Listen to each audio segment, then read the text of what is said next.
Assalamualaikum warahmatullahi wabarakatuh. Hope you're doing well. So, I was thinking today about freedom. How we Americans are taught from a young age. People hate us because of our freedom. We are free. Free, free, free, free, free, free. But then, when you really start examining what kind of freedom today does America tolerate? And one of those freedoms is that you are not restrained from being able to use drugs on the street. So, when you have a lot of people, now if you go in Kensington and Philadelphia, or just go in Kensington, you see videos of it now, it's not doing too good. You go into San Francisco, Skid Row, you can see lots of strips of street where people are strung out on fentanyl, and you see liquor stores everywhere.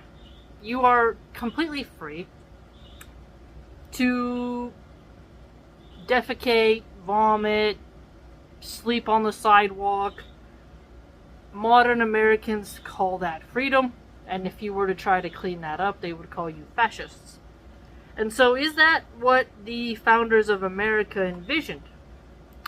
Where you would be so liberal and so tolerant and put no restraint, no hindrance upon the ability for a drug addict to use drugs openly, to leave that paraphernalia on the ground where you can easily step on it, and where you allow people to inject, snort, smoke drugs publicly on the street until they leave this planet. That's the American freedom that they often talk about.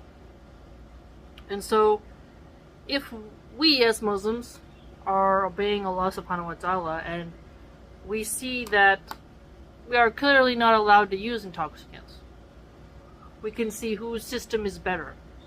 Secular liberal atheists who say you're completely free to indulge until your brains are rotted to that of a catfish on the sidewalk? Or should we have consistent punishments for the manufacturing, selling, and consumption of intoxicants? And to, for the better of society, enforce sobriety?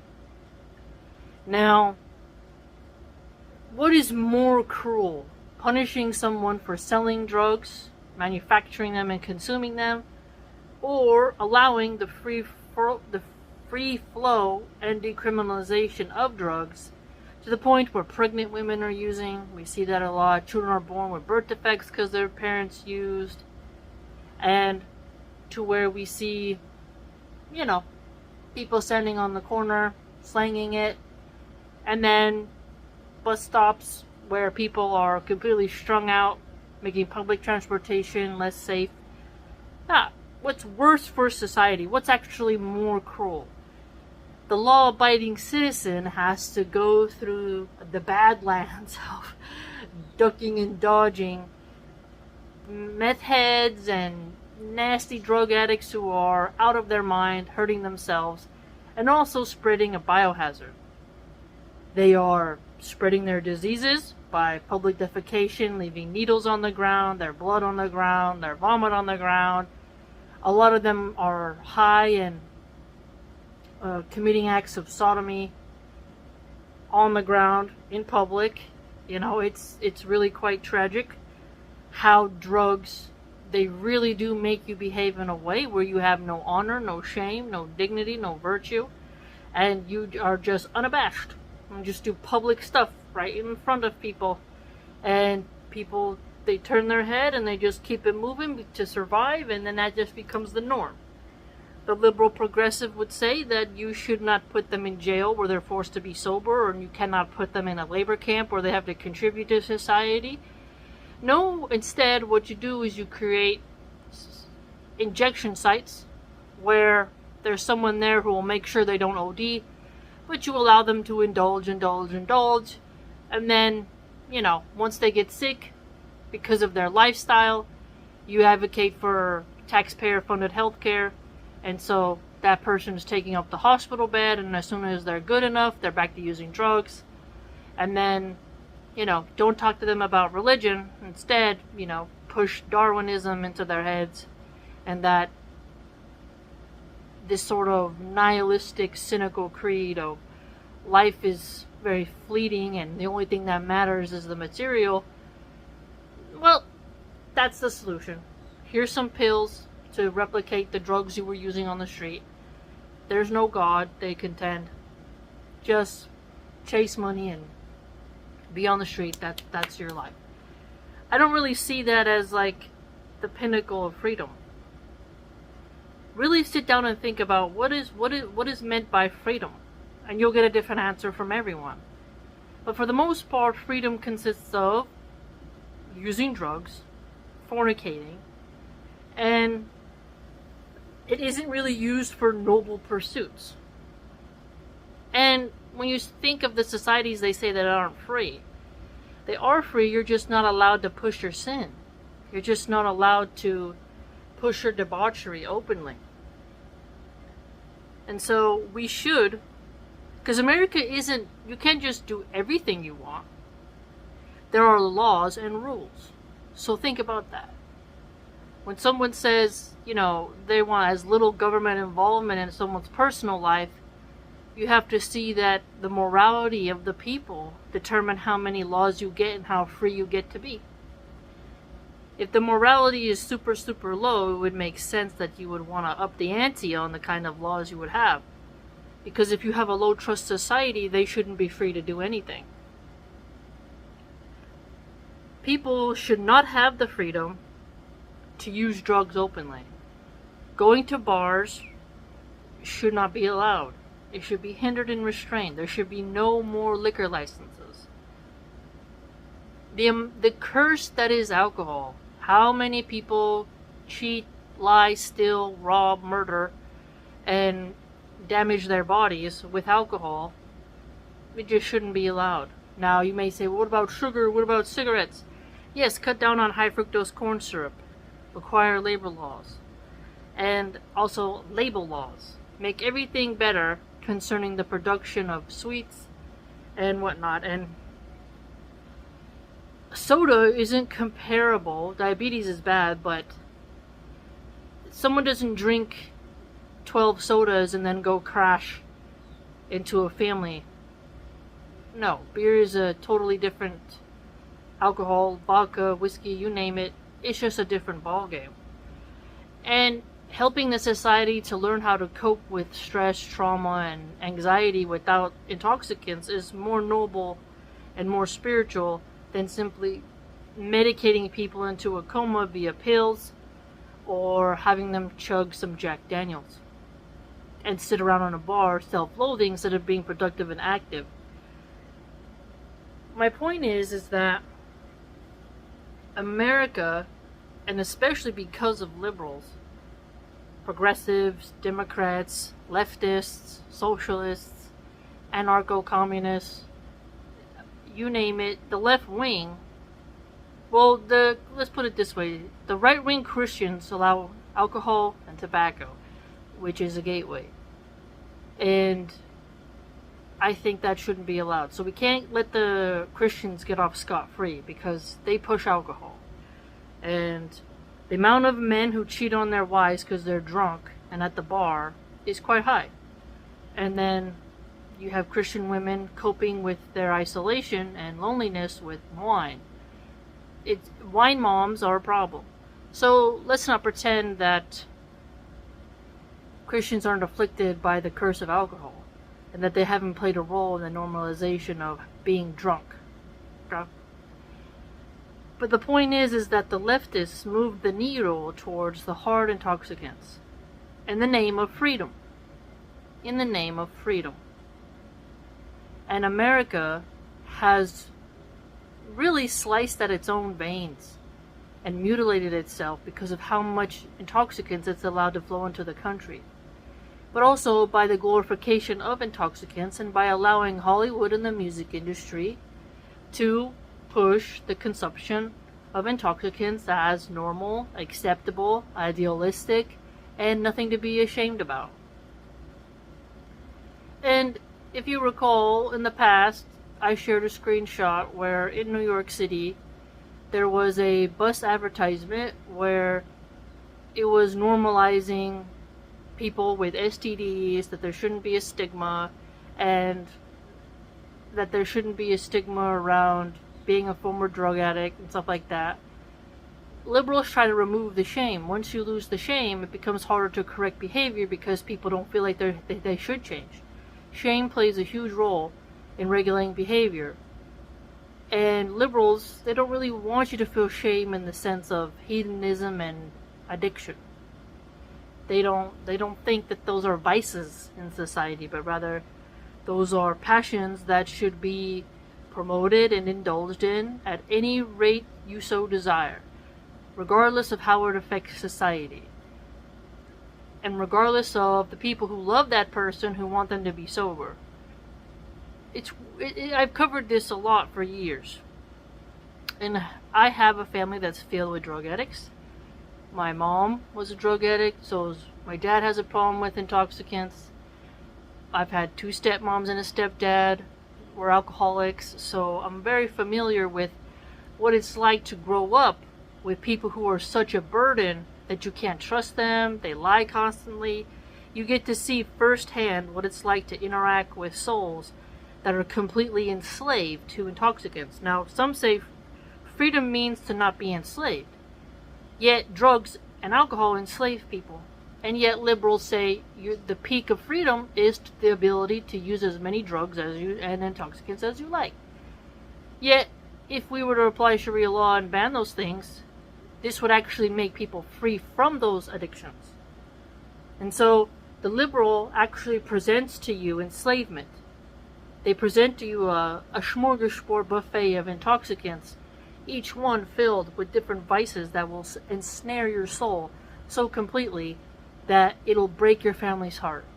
So, in Los Angeles, Oakland, countless places across California, they decriminalized loitering for sex because they said it discriminates too much against drag queens, and non-whites.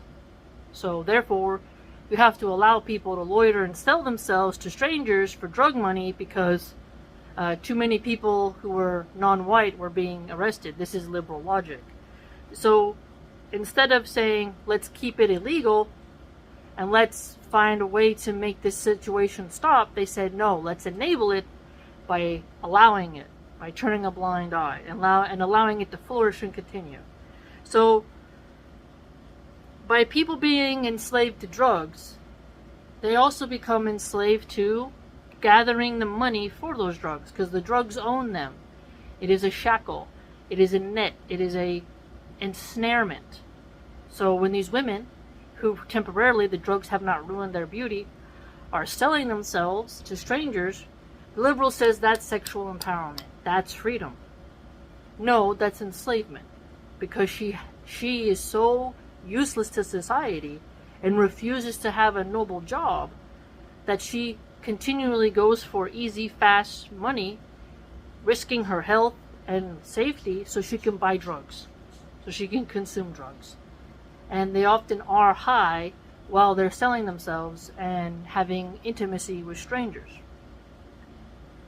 And then they are enslaved to the bad memories that they have from that experience. They can't escape it. They use more drugs trying to escape it.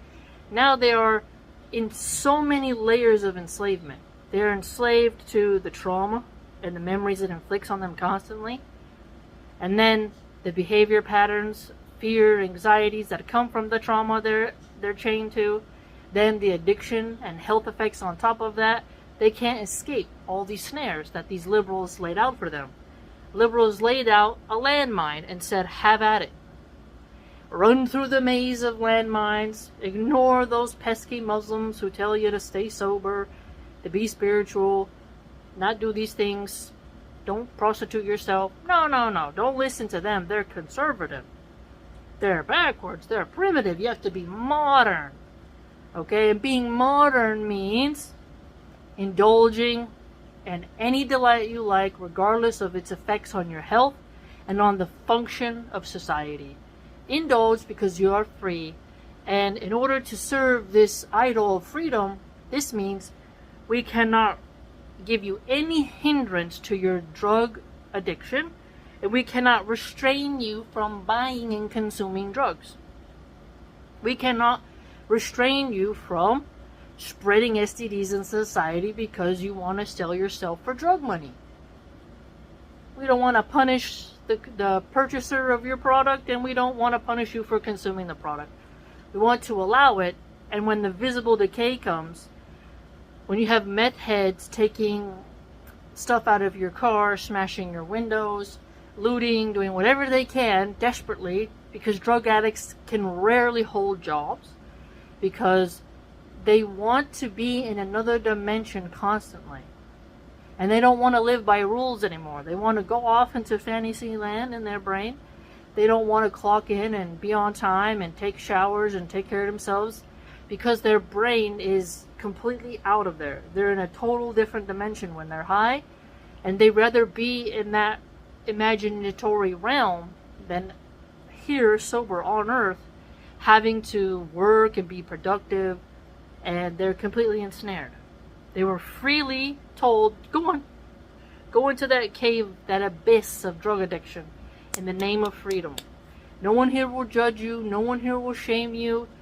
Okay? We'll just politely tell you that if you want to get sober, there's this AA meeting over there, an NA meeting over there. Good luck. Bye-bye.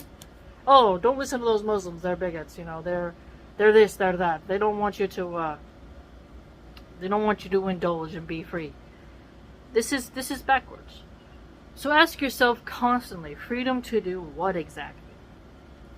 And does that inhibited freedom benefit the health of the individual, of that nuclear family, and of the community, society, and nation?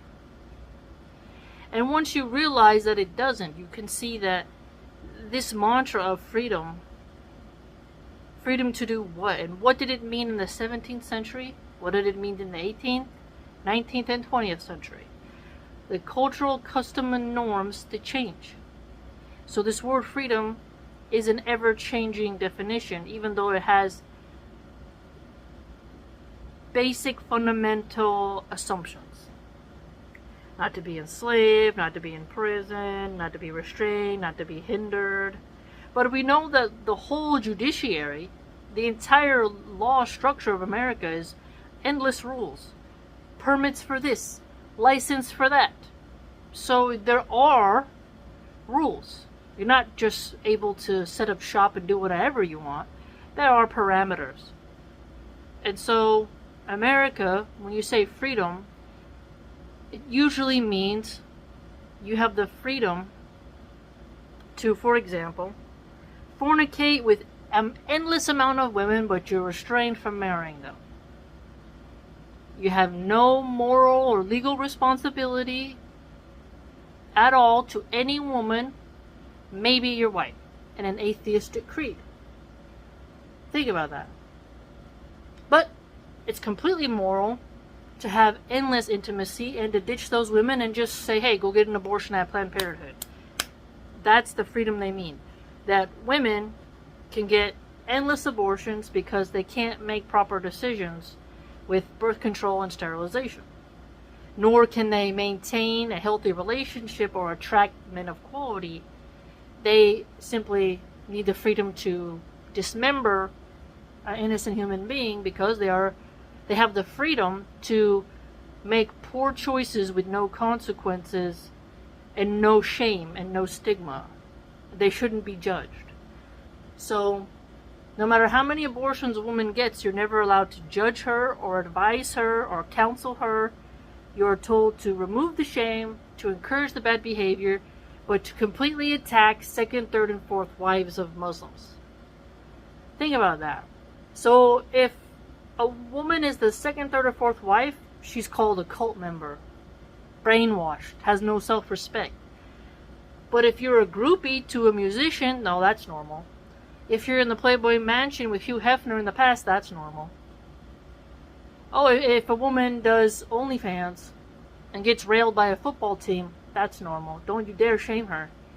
But if a woman has honor and is married and there's a spiritual and legal contract between them, suddenly now this is off limits. I find that to be quite bizarre. Quite bizarre. Because the truth is that we know men do desire multiple women. And I would argue that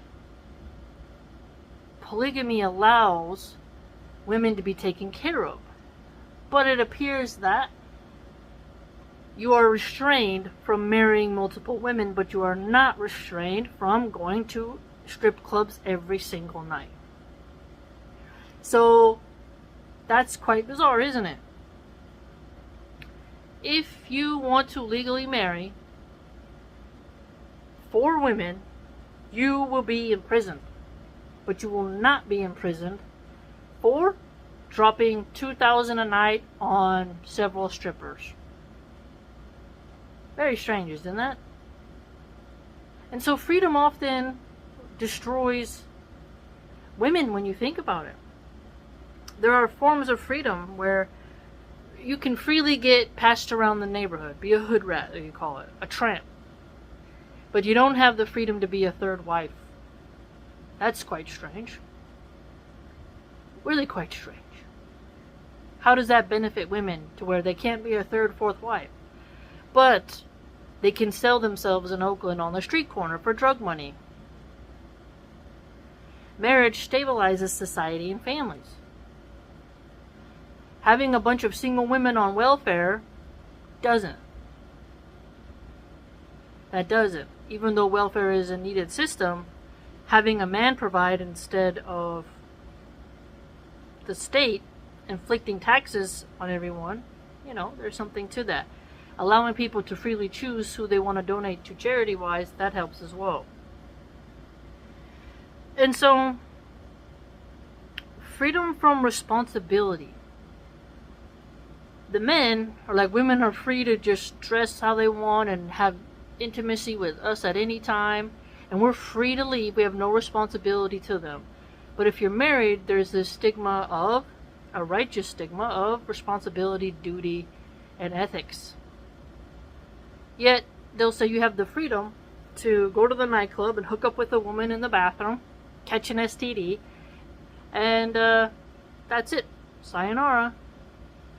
But in Islam, we would shut down those nightclubs. No free mixing, no alcohol. You're preventing a lot of vice, a lot of trauma, a lot of pain. But they don't want that. It's almost like they want to facilitate the ability for men to cheat on their wives. That's why I do believe America has one of the Western values is adultery. It is fornication. And this has not helped society. That doesn't help women. Because when you're young and pretty, maybe you can replace your man. But once you start to hit 32, 35, your metabolism slows down. Crow's feet, varicose veins, stretch marks, cellulite, exhaustion. These are all natural things that come.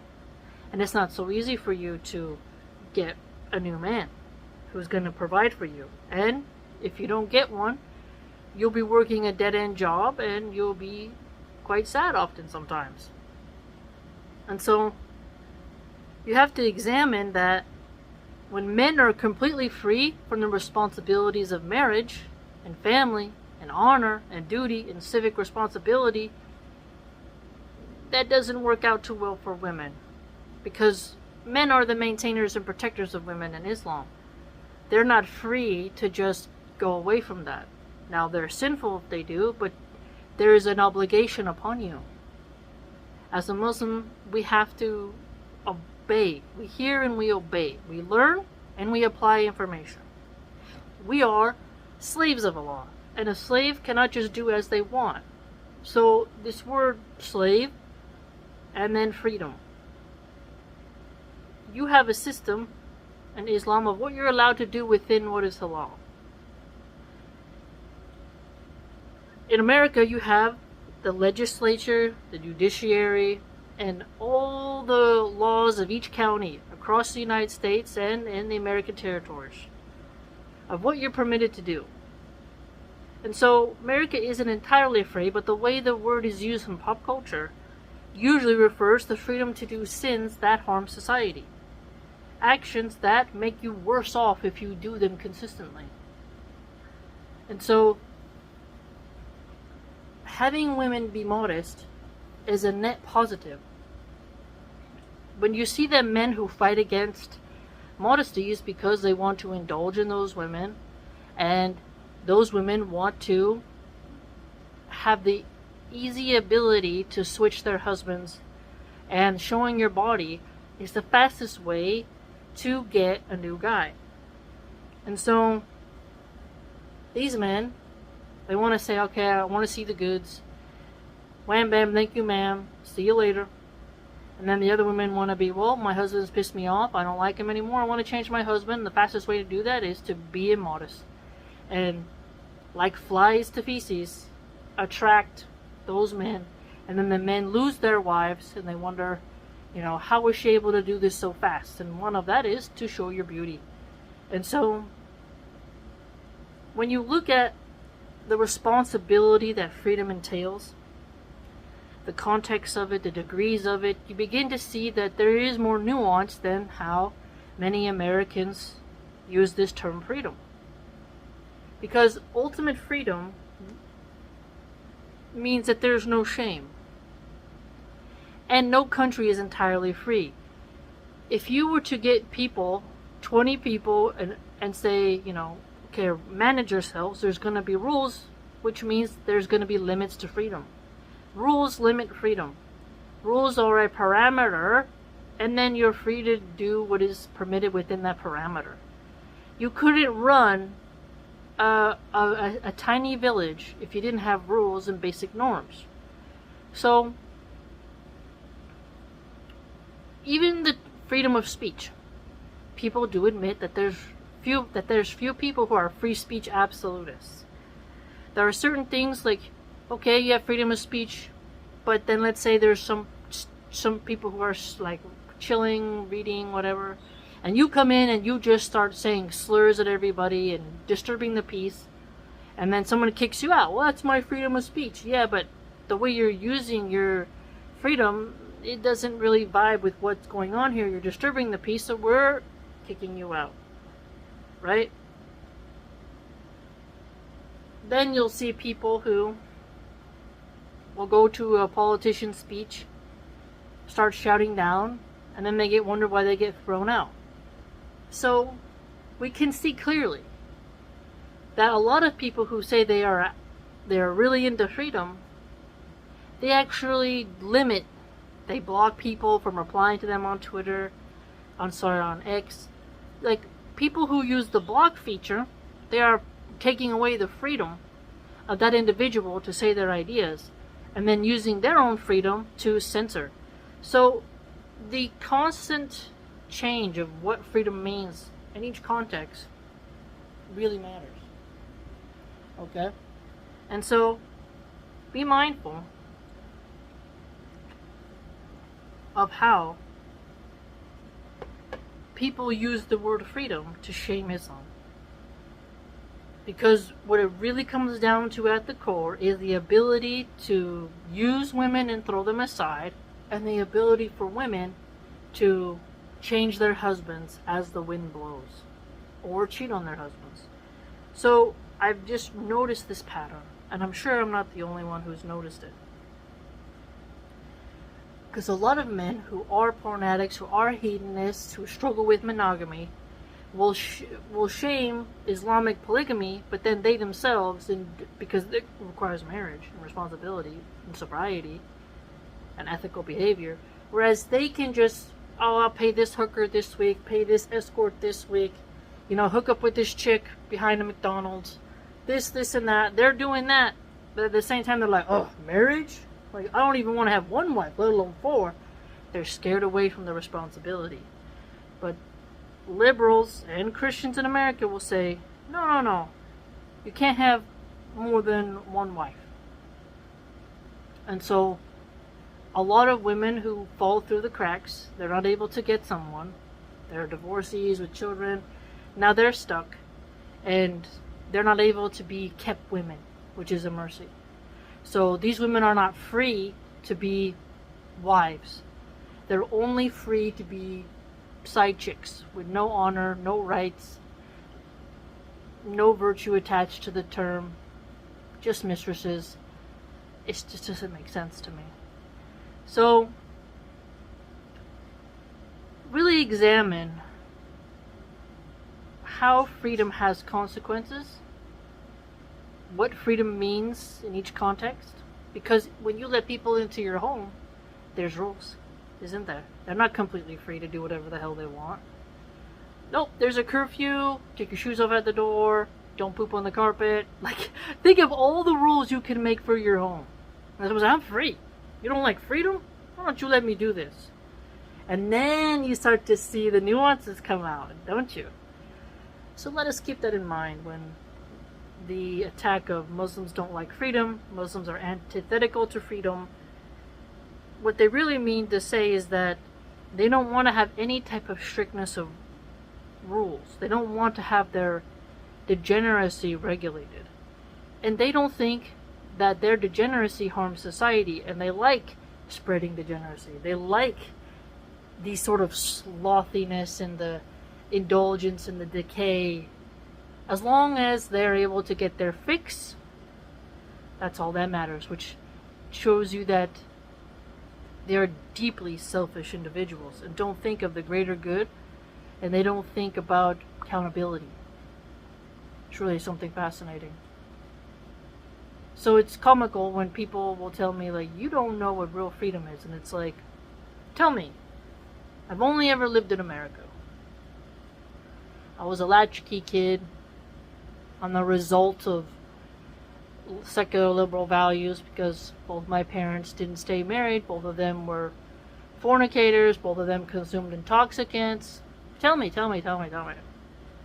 How do I not know what American freedom is? Tell me. I've been a Muslim for about 3 years now. Suddenly I don't remember what ultimate freedom, American freedom is, or the negative sides of how it's used today. Fascinating. Be wise and be smart, and understand that you're never really truly free. You're a slave of a law. You will be held accountable for every action you make. An atheist doesn't, as long as you can skirt the law, you're totally fine. You're accountable to no one.